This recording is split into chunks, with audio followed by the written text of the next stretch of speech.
अस्सलाम वालेकुम फ्रेंड्स, उम्मीद है आप सब खैरियत से होंगे। ये हम रमज़ान का सेकंड ब्लॉग बना रहे हैं। अच्छा, रमज़ान में हम इतनी टेंशन में इतनी मेहनत कर रहे हैं, तो रोज़े भी रख रहे हैं, ऊपर से डबल ट्यूशन चल रही है, ऊपर से स्कूल वाले इतने जालिम, उन्होंने किसी के T3, किसी के ग्रैंड टेस्ट, किसी के पेपर ख़त्म ही नहीं होके दे रहे। अच्छा, मेरा गला ख़राब है, थोड़ी सी डिस्टर्बेंस होगी। अच्छा, ये खूबसूरत से हसीन हसीन बच्चे जो खड़े हुए नज़र आ रहे हैं ना, ये इसलिए खड़े हुए कि ट्यूशन टाइमिंग से लेट आते हैं। और जो ना मैं इनको कह के भी थक गई। कल मैंने फरवा सुदेश शुरैम को भगा भी दिया था, सुदेश को नहीं भगाया था, सुदेश को तो पढ़ाए बगैर मैं नहीं भेजती। एक तो ये लोग, मैंने 2 शिफ्ट बानी हुई रमज़ान की, एक तो 2 to 4 दोपहर में, लेकिन वो 2 क्या, वो 1 बजे शुरू हो जाती है, 1 बजे से बच्चे आना शुरू हो जाते हैं, लेकिन मैं भगाती नहीं हूँ। और जो ना वो 4:15 तक चली जाती है, उसको जितना भी मैं जल्दी जल्दी भगा लूँ, 4:15 बजे मैं फ्री होती हूँ यकीन मानो रोज़े के अंदर।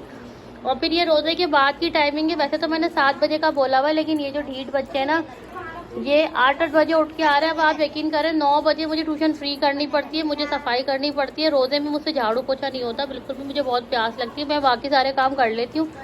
एक तो मेरी मजबूरी ऐसी है कि सारे घर का काम मुझे अकेले ही करना है। कि रोहा है, ये पढ़ नहीं रही है। एक तो ज़रा सी मैं बात शुरू करती हूँ, बच्चे अपनी स्टडीज़ रोक देते हैं, इसलिए मुझे बहुत गुस्सा आता है। और मैं इतनी टेंशन में हूँ ना, तुम लोगों को बता नहीं सकती कि एक तो रमज़ान में काम का इतना प्रेशर, फिर हमारे यहाँ कुछ रोज़ाखोर भी होते हैं, फिर रोज़ाखोरों का भी ध्यान रखना पड़ता है। फिर रोज़ेदार तो हमारे नवाब हैं, हाशिर मुर्तज़ा, उनके तो नखरे ख़त्म नहीं होके देते, वो रोज़ा ही खाने के लिए रखते हैं, ये भी चाहिए, वो भी चाहिए, ये भी चाहिए। और आज तो अजवाद ने मेरा लहू पिया हुआ था, इसने ना तर्जुमा याद करके दिया। इतने घंटों में ना 2 बजे से लेके 7 बजे तक ना, रोज़े तक एक तर्जुमा मुश्किल याद किया अजवाद ने। और ये ना मंताशा बोल रही है, मैं वजह से एक वर्ड पूछ लूँ, ये देखिए कैसे मुझे तंग करते हैं, इसलिए मैं कहती हूँ इनके पेरेंट्स भी ये वीडियो ज़रूर देखा करें। कभी कभी मैं सोचती हूँ ट्यूशन के ग्रुप पे शेयर करूँ ये सारे, ताकि वो हर पेरेंट्स को मिले तो सही, कितनी बदतमीजियाँ होती हैं। और ये दोपहर के बच्चे चलो शाम में आ रहे हो, तो टाइम पे तो आओ। कौन सी मस्जिद में नमाज़ पढ़ने चले गए थे जो आ नहीं रहते हैं भाई? कौन सी मस्जिद में नमाज़ पढ़ने गई थी? मैं तो सिपारा पढ़ने चली गई थी, बोलो। और इनके जो हसीन लायक भाई है ना, वो तो अभी तक आए ही नहीं है।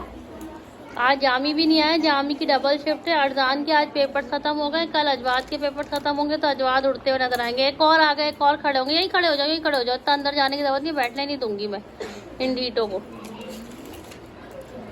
क्या टाइमिंग है ट्यूशन की? है क्या टाइमिंग है? और अभी क्या टाइम हो रहा था, देख के आ रहा। 8 बजने में 15 मिनट। 8 बजने में 15 मिनट से भी ज्यादा हो रहे होंगे, मेरे ख्याल से 8 ही बज रहे होंगे। हाँ, खाने में देर हो गई। 8 बजे मुझे ना 6 बजे वहाँ पे आवाजें आ रही थी, अली अली करके। जी, ये वाले होंगे या तो, एक तो था। हाँ, नमाज के टाइम पे, मगरिब की। हाँ, हम नमाज घर में पढ़ते हैं, फिर भी ट्यूशन देर से आते हैं। कितने बजे आ रहे हैं? हाँ, तो इतना लंबा खाना खा रहे थे, दर्द चबा चबा के नहीं, चबा चबा के दे रही थी मम्मा, चबा चबा के गोल गोल के दे दूंगी। बच्चों की तरह सिरप की तरह पी के खा रहे होंगे, जैसे डिशेस में बाउल्स बच्चों को खिलाते हैं, उन्हीं को देर लगती है बच्चों को। एक तो बहाने डिटाई। अच्छा, इन्हीं बच्चों के बहाने होंगे, जो बच्चे लायक है ना, जो पढ़ने में तेज है, वो टाइम पे पहुंच भी जाते हैं। और आप लोग को एक बहुत बड़ी टेंशन वाली जो ना मैं न्यूज़ सुना रही हूँ, आमना की ग्रैंड टेस्ट स्टार्ट हो चुके हैं, इसलिए मैं जो रोज़ा है ना, वो डबल लगना शुरू हो गया है। आमना की ग्रैंड टेस्ट और इनका मैथ का पेपर है, कह रहे हैं देखें और टेंशन लें। लेकिन मैं संडे को दोपहर में नहीं पढ़ाऊंगी, मैं साफ मना कर रही हूँ। संडे को आम बच्चों की छुट्टी होगी जिनके पेपर नहीं हो रहे, लेकिन जिन बच्चों के पेपर थे वो शाम में पढ़ने आएंगे। एक तो मुझे ना ऐसा गुस्सा आता है, ऐसे मुस्लिम होने का क्या फ़ायदा, आप एग्ज़ाम जो है ना रमज़ान में ही रख रहे हो।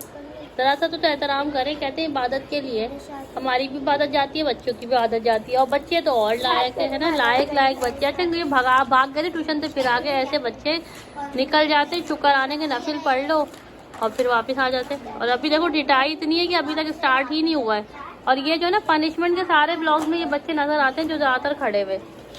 ये मुस्तफ़ा लायक, इन्होंने तो मेरा जीना इतना हराम किया। मुस्तफ़ा इधर देखिएगा मेरी तरफ। हाँ, ये सबसे लायक चल रहा है आजकल, स्लो मोशन कछुआ की चाल। अच्छा, ट्यूशन में 2-3 बच्चे और हैं जिन्होंने मेरा बड़ा लहू पिया हुआ है, एक सानिया और एक हानिया। इन 2 नामों से मैं बहुत बहुत बहुत परेशान हूँ।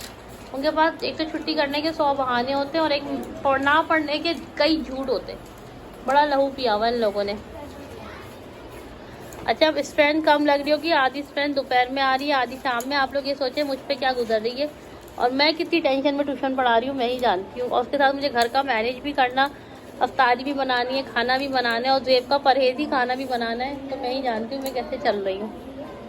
और मेरी कोई हेल्प कराने वाला भी नहीं है। चमचा भी मुझे खुद ही धोना पड़ता है। बस ये कि अनाविया की एक आदत अच्छी कि दस्तरखान वगैरह लगवाने लग गई है और थोड़ा सा चीनी मीनी घोल देती है बस।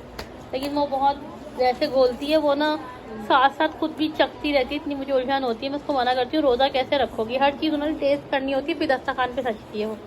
पहले चिंग चिंग चिंग चिंग चिंग चिंग चिंग चिंग चिंग चिंग खा लेती है और रोज़ा है रोज़ा है रोज़ा है रोज़ा करती, रोज़े से पहले सब कुछ चख लेती हूँ।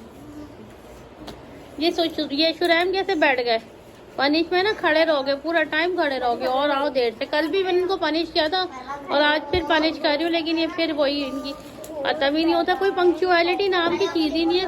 कायदे आदम पाकिस्तान बना के चले गए, लेकिन पंक्चुअलिटी देखे नहीं गए इन बच्चों को ना, सारे निकम्मे बच्चों को।